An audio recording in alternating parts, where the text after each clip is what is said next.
Right. Mfaro wangu kugamuchira zvakare pazuva ranhasi vazukuru wangu anditi chiteerera muzukuru kana unga usati wasubscribe to this channel I kindly ask you muzukuru kuti hapana chekumirira. This is your family channel, so please subscribe to this channel. Also don't forget to put your notification bell whenever I upload a video you will be notified. Thanks very much kuna vazukuru vangu vese vanoramba vachisapota basa renyu riri kukura richienda mberi. Anditi basa harisi kumira vazukuru basa harina chinogona kurimisa. Anditi right. Vazukuru ndati nhasi timbouya timbotaura pamusoro pecompetition yanga iripo kuNash TV. Anditi competition yemaartist ndofunga makangoiona kubva payakatanga kusvika iye zvino, so ndoda kungokupai update yezvinhu zviri kuitika kana kuti zvanga zvichiitika. Right.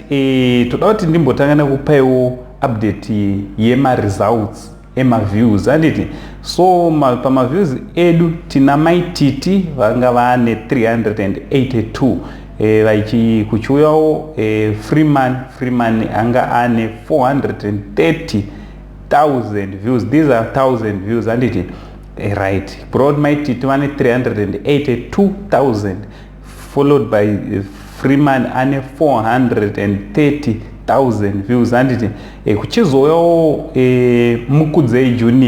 Mukudzei Junior ndiye ari panumber 2 ane 598,000 maviews.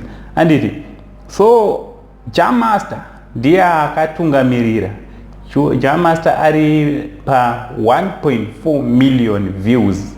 Anditi vazukuru kuroti chikomana chakarova basa.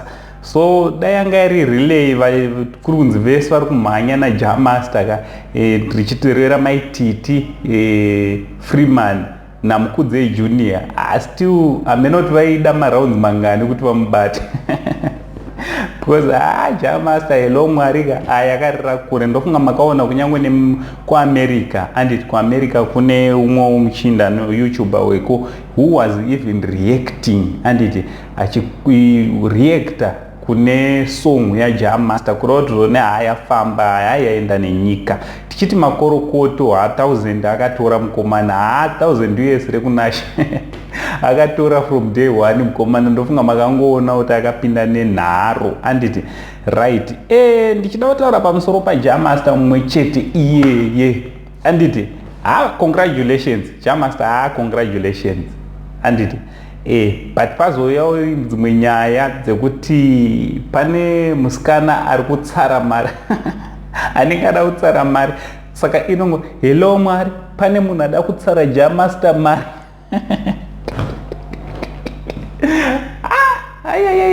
vazukuru zvinoitika mastreets esocial media. Paweekend apa dhuma naJamaster. Right. Vane musikana anonzi Anita Jackson. Anditi Anita Jackson, she's also the artist.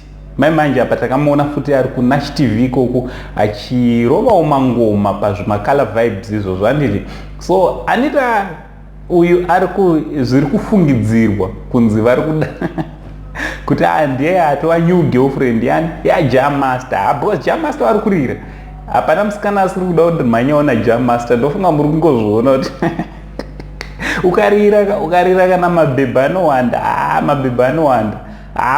anowanda. So pari kunzi manje Jamaster nemudzimai. Anditi muzukuru wangu Jamaster nemudzimai. So pane pari kutonzi Jamaster anenge akuchita na Anita zvichitariswa nemifananidzo yakatorwa yandiri kukupai panapa. Anditi zviri kuratidza kuti panenge panga pakutoitwa zvetuma Lavingtons patakaenda kurwizi kana muchiri kupaziva ndiri taive vaviri ndo inenge yanga yakuitika panapa. So what do you think naJamaster nemusikana wake munyowani nditi ari kufungidzirwa musikana wake munyowani. Anditi because hapana ane chokwadi ndiwo vaviri akukisana kureve chinhu kukisana vanhu vanogona kungokisana vasingadanana. Anditi so ndo zvandangondiuyewo zokuvigirai tichimirira futi kuti Passion Java anditi Panganai Java ndofunga makamunzwa achiti Nash TV ngaipe Jamaster mari yake ndimpewo yangu. Toizokuti mai manje zvinobuda mai manje tinouya nadzo nhau dzachona dzekuti aiwa Maria yamukomana azopiwa handiti. So ndo zvandangoti ndiuye nazvo ndimbozokuratidzai vazukuru vangu zvakaswera zvichiitika paweekend apa nepave nemukomana. Hey, vakomana dai ndikaitawo chihiti song mheno zvinenge zvakungozoitika.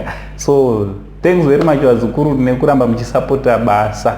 Ngatikutaurira nei kuma-comments, malike enyu tinomada handiti. Ngataurira nei kuma-comments vazukuru. Thanks very much kune akusubscribe after this video. Zisalute kwauri muzukuru. Titaurira nekuma-comments. Na uncle venyu sekuru vevanhu, the only Zimbabwean uncle, ndichiti much love.